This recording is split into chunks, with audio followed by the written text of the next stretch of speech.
Hemant, when you speak to bank managements, what is their take on cybersecurity? On a daily basis, frontline newspapers are dominated by one scam or the other, pensioner being robbed of his money.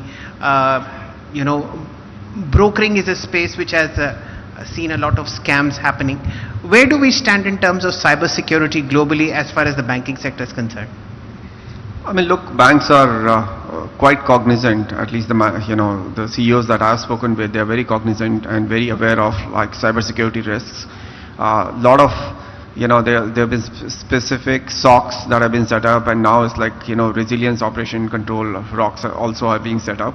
So those are definitely an emerging risk.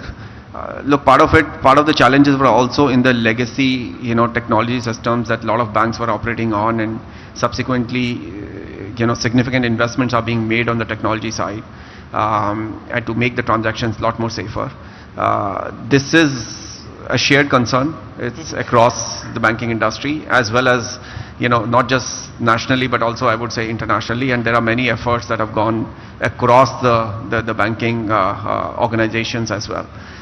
So I think it's a game. We figure out something, and then I think the big cyber syndicates, they figure out something, and then you have to run by one. Well, it's a cat and mouse game. Yeah, it's always a cat and mouse game, and you have to keep investing. You have to keep working through these, and it's the more we invest in technology, the better we become with this. Okay.